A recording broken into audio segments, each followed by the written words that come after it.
I didn't know that he played Superman's dad. Yeah. Christopher Reeve. And Christopher Reeves won't sit for this neither.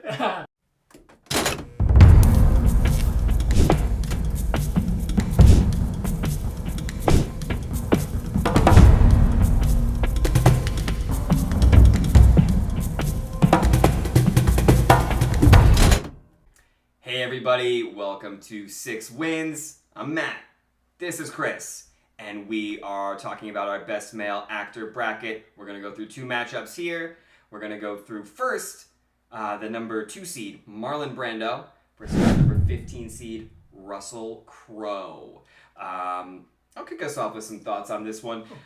I don't remember, you had mentioned, Matt, didn't you mention you thought this one could be close? In like our look ahead when we looked at some of the first time matchups. I don't remember if I did or not, but to me, like looking at it now, I know Russell Crowe's very popular and like has a lot of people consider like Gladiator one of like the best movies of all time. I don't know if that's still the case, but maybe 10 years ago it was. Are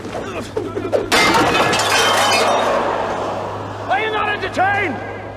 Are you not entertained? Is this not why you are here?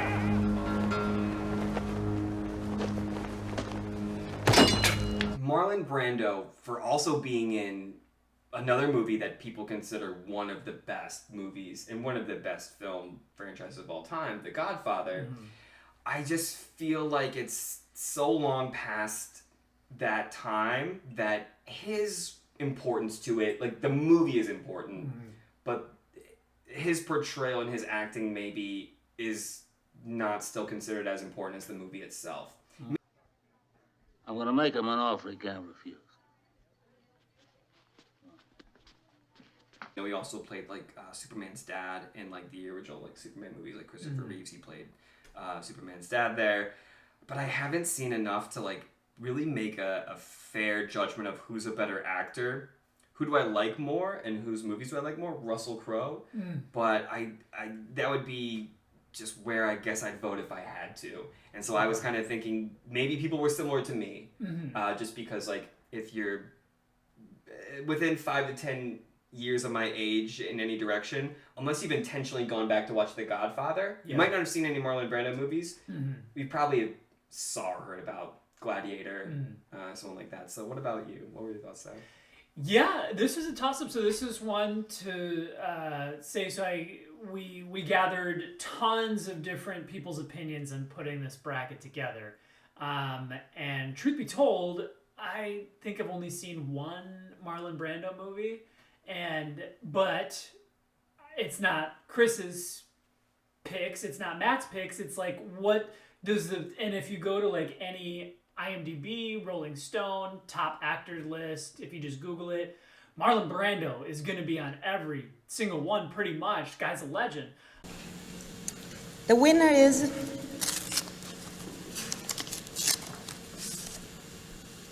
Marlon Brando in The Godfather.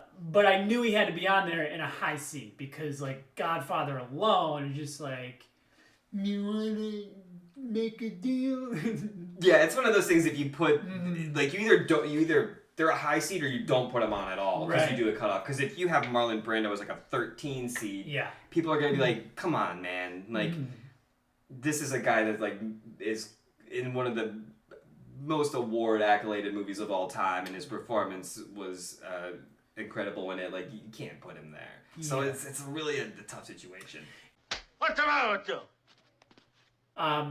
I'm actually also going Russell Crowe. Yeah. I've seen more of his films. I love A Beautiful Mind, love Gladiator. And the voters agreed with us. Between Marlon Brando and Russell Crowe, Russell Crowe's moving on. It was still surprising to me, even though I kind of had that feeling. But there's been a lot of matchups where I'm like, this is an older actor. I didn't really watch their movies, but there's enough fans that like they get it. And they know, and they vote him on. Yeah. So, like, Brando fans, comment, reach out, let us know. Like, did everybody else that voted got it wrong? Why, what is Brando? Yeah. What is Brando? And it's interesting you bring up that because I've noticed an interesting thing. because Instagram allows you to see who votes what. I don't know if that's going to dissuade people from voting on Instagram. If that's the case, then go to Twitter or one of the other ones where you can't see. But I've made it a point to like note who's voting what, and I've noticed like people who are pretty outspoken about their political views are often voting the same for actors. So it's like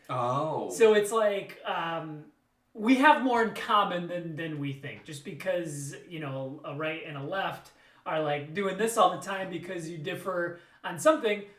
There's plenty that we agree about. And, I just thought that was an interesting little tidbit when it comes to the voting. Yeah, well, so Russell Crowe is moving on, and we're going to talk about one other matchup that maybe also had the potential because for a big upset. The number 1 seed, Robert De Niro, versus the number 16, Christoph Waltz. And do you want to start us off with thoughts? Issues? You want to start us off with faces? No, keep going. I turn face. Issues?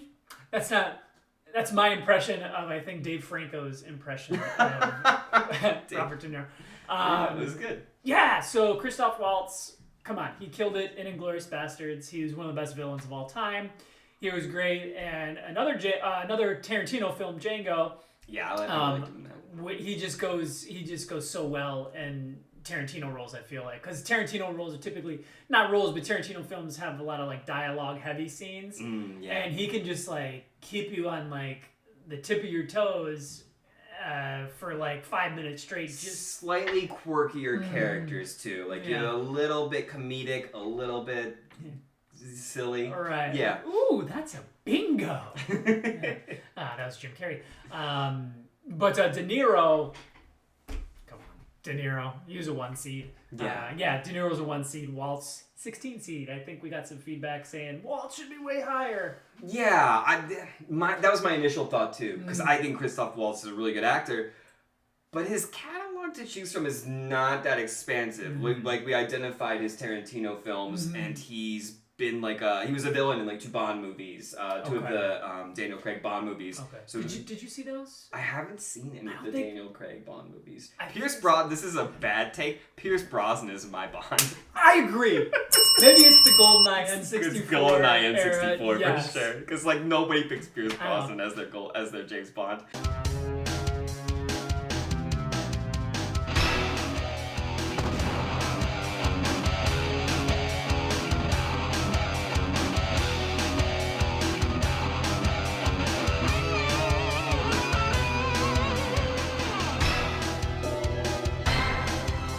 Yeah, I thought Christoph Waltz might be a little low. This was a tough pick for him, and I think some other people he is a tremendous actor, but there's not a big enough body of work. So I think this is fair. Was he gonna go deep if he was better seated? I don't know. Maybe 1 or 2 wins. Maybe. And he still had a shot against De Niro. If you think he was better, he could win it. But yeah, I also have not seen Robert De Niro in his main roles in a lot, but geez, he's been in a lot. Oh yeah. Like and he's been nominated. I think he's won Best Actor for like 3 movies. He's at least been nominated for these 3, like Raging Bull, Taxi Driver, and Deer Hunter. Yeah. So and obviously he has the comedic role in Meet the Parents, so he's even done that, stuff like that. So he's what you would probably call like a legend. Like in terms of like anybody on this bracket, he's probably one of the 3 or 4 they'd be like, this is a legend when he's in a movie now. Right. Like find me a Best Actor list, online that doesn't have De Niro in the top 10. Like he's gonna be up there, and no surprise, Christoph Waltz, Robert De Niro. Robert De Niro did win. So all of our 1 seeds advanced. A couple close ones. There's some, debate. I know Hugh Jackman did pretty well against Tom Hanks. You a piehead, Matt?